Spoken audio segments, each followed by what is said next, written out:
Judge Greg Mathis has seen it all, or so he thought. When fiery Congresswoman Jasmine Crockett walked into his courtroom, he chuckled at her confidence. But what she said next? It silenced the room. It exposed corruption, shattered expectations, and even left Judge Mathis speechless. This wasn't just another courtroom case. It was a national moment. Stick around because this showdown is about to flip everything you thought you knew about justice, power, and truth. Before we begin, if you love stories that peel back the curtain on courtroom power struggles, political drama, and justice in action, smash that subscribe button so you never miss a twist. Your support helps uncover stories mainstream media often ignores. Judge Greg Mathis leaned back in his chair, grinning. He looked over his glasses at the woman walking into the courtroom and chuckled. Not a mocking laugh. More like surprise. It was Jasmine Crockett, Congresswoman, civil rights lawyer, firebrand, and now, apparently, a guest in his courtroom. The moment she walked in, the room shifted. People noticed. This was not the usual defendant or disgruntled neighbor. This was someone used to speaking truth to power and making it sting. The cameras were rolling, as they always were, in Mathis' courtroom. His show had long turned real-life cases into something bigger, something almost theatrical. A place where real people aired real problems, but with a touch of daytime drama. Mathis had handled everything from family disputes to fraud cases, and usually with a sharp tongue and a good laugh. But today felt different. Crockett was not here for laughs. She came with documents, with facts, with names. And she came angry, not for herself, but for the people behind her. Because this case was about more than broken contracts or bad landlords, it was about low-income families being forced out of their homes. It was about public housing violations and shady deals hidden behind corporate walls. It was about kids sleeping in freezing apartments and mothers paying fake fees just to keep a roof over their heads. And it all landed, right now, in Judge Mathis' courtroom. The moment he laughed, he had no idea what was coming next. But everyone watching was about to find out. Jasmine Crockett is not your average politician. Before she ever stepped into Congress, she was a civil rights lawyer fighting for people the system forgot. She did not come from wealth or political dynasties. She came from grit, experience, and a real understanding of how injustice feels at the street level. When other lawyers played it safe, she spoke up. When cases seemed too messy or too political, she still showed up. Now, as a congresswoman from Texas, she has become a rising voice in the Democratic Party. She is sharp, fast on her feet, and unafraid to challenge anyone, even her own colleagues. People across the country have seen her go viral on news clips and social media. They have heard her hold her ground against big names in politics. Her followers call her fearless. Her critics call her dangerous. But what everyone agrees on is this: when Jasmine Crockett speaks, people listen. So when she walked into Judge Mathis' courtroom, it was not just another case. It was a moment. Her presence meant something. It meant that what happened to those families was bigger than a local issue. It meant someone in power was ready to bring the fight straight to the public eye. This was not about TV ratings. This was about justice. And Crockett came ready to deliver. Do not forget to subscribe if you have not already. These true stories deserve to be heard, and the next moment might just change how you see everything. Judge Greg Mathis has always been more than just a courtroom figure. He grew up on the tough streets of Detroit, got into trouble as a teenager, and even spent time behind bars. But he turned his life around. He went to college, earned his law degree, and eventually became the youngest judge in Michigan's history. That story alone made people pay attention. But it was what came next that made him a household name. His courtroom show became a hit because it felt real. Not just because the cases were real, but because Mathis himself was real. He talked straight. He laughed with people, teased them, called out their lies, and reminded them of what they could be. He believed in second chances, but he also had no patience for excuses or fake drama. He gave people tough love, and audiences loved him for it. Over the years, Mathis has seen every kind of case. He has dealt with petty squabbles, deep family rifts, and heartbreaking stories. He is also used to people trying to use big titles or flashy language to dodge accountability. That is why, when Jasmine Crockett walked in, he was skeptical. Not because she was a woman, not because she was young, but because she was a politician. To him, that meant someone who might spin the truth. Someone who might come in with speeches instead of facts. So when he laughed, it was not about her clothes or her walk. It was about who he thought she was. And that made what came next even more powerful. The case that brought Jasmine Crockett and Judge Greg Mathis face to face was not some random dispute. It was a storm that had been building for months. A class action lawsuit against a powerful property management company, the kind of company with money, lawyers, and connections. But behind the corporate front were stories that hurt. Families pushed out of their homes without warning. Single mothers charged bogus fees. Kids sleeping in moldy rooms with no heat. Elderly tenants being harassed into leaving so new renters could move in at double the price. These were not isolated cases. It was a pattern. Fake charges would show up on rent bills. repairs would go ignored. Some tenants were promised government-backed rent assistance through HUD programs, but somehow, that money never made it to the landlords. Instead, people were told they owed back rent or late fees that were never real in the first place. Then came the threats. Then came the evictions. Local officials tried to look into it, but the process moved slow. Too slow. And when families started turning to Crockett, she listened. She visited the apartments herself. She talked to tenants. She reviewed the paperwork. And what she found made her furious.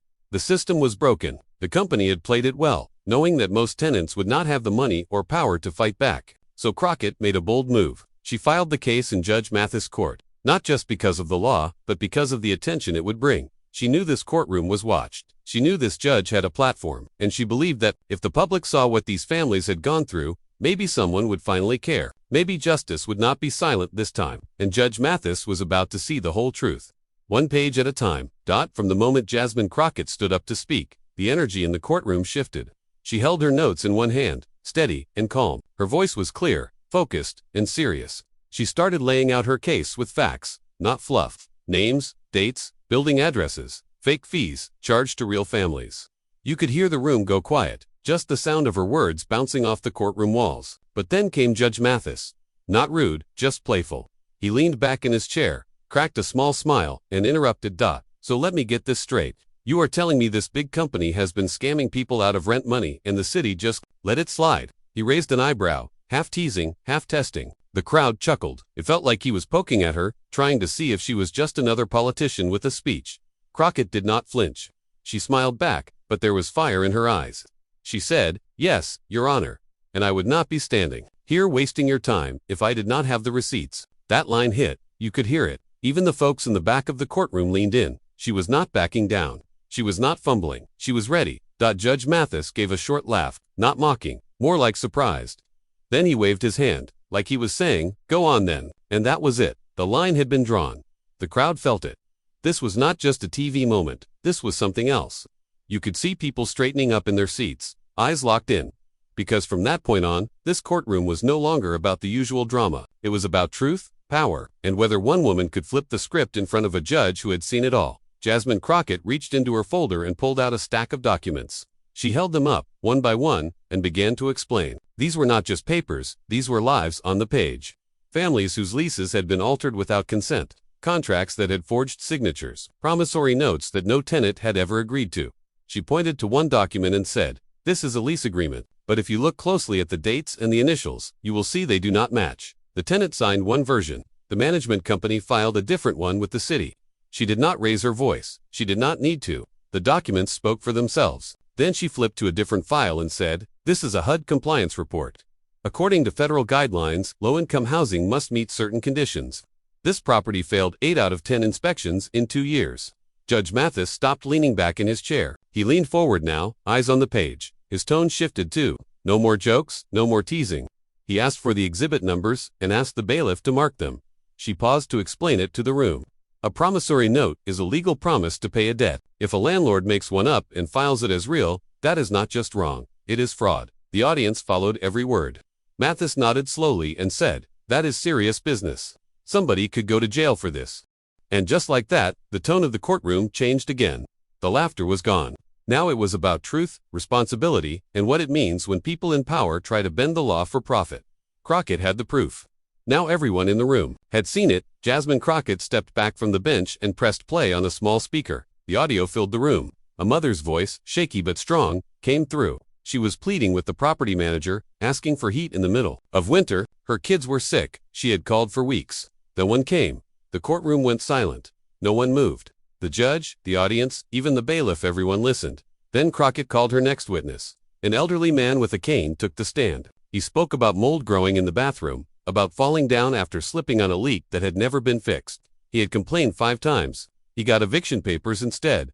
Next, a young single mother. She described living in fear of the ceiling collapsing. Her baby had developed asthma. She begged them to fix the air vents, but nothing changed. Then they raised her rent without warning. By this point, people in the courtroom were wiping their eyes. Some shook their heads. Others looked straight at the judge, waiting to see what he would say.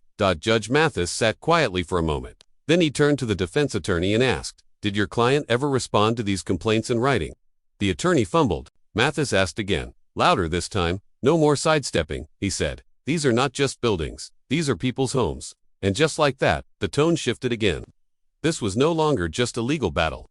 This was about dignity, and Crockett had made sure every voice in that room was heard. Jasmine Crockett paused for a second, then looked Judge Mathis straight in the eye. The courtroom had just heard another painful testimony, and she could feel the weight in the air. But what she said next made the whole room stop. She said, "With all due respect, Judge, this is not entertainment. These are people's lives." You could have heard a pin drop. Even the audience, which had been reacting all day, went silent.